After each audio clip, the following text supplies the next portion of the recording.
So very good evening everyone and आज मैं आपसे एक बहुत ही इम्पोर्टेंट टॉपिक पे बात करूँगा विच आर एक्चुअली बुक्स।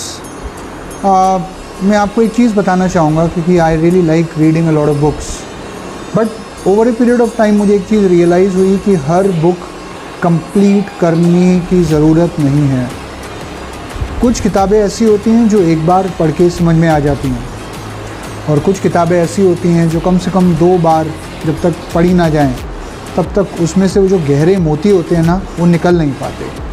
लेकिन एक चीज़ मैं ये भी बता दूं आपको कि कुछ किताबें ऐसे भी होती हैं जो आधी पढ़ने के बाद या शायद कुछ पढ़ने के बाद ही रख देनी चाहिए। हो सकता है शायद आपके इंटरेस्ट की ना हो या जो आप उसमें ढूंढना चाह रहे हो शायद वो आपको मिल ना रहा हो।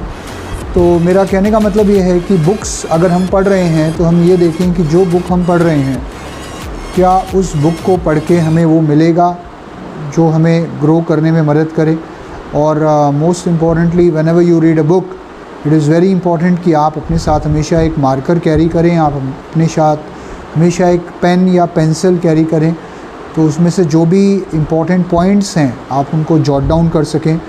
नहीं तो कितनी भी किताबें पढ़ लो, कितनी भी किताबें 2 बार पढ़ लो, 3 बार पढ़ लो, लेकिन अगर आप उसमें पॉइंट्स नोट डाउन नहीं कर रहे हैं या मेन जो पॉइंट्स हैं उन्हें जॉट डाउन नहीं कर रहे हैं तो उसमें आपको लर्निंग मिलने की संभावना बहुत कम होती है।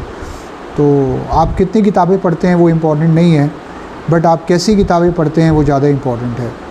और आप जितना भी पढ़ते हैं उसमें से कितना आप एब्ज़ॉर्ब करते हैं वो उससे भी ज़्यादा इम्पॉर्टेंट है। लेकिन सबसे ज़्यादा इम्पॉर्टेंट ये है कि आप कितना अपनी लाइफ में अप्लाई करते हैं, क्योंकि जो आप अप्लाई करते हैं वही आपके काम आता है। So thank you so much. आज हमने बुक्स के ऊपर बात करी है। Tomorrow we will come up with a new topic for you. Thank you so much. God bless you.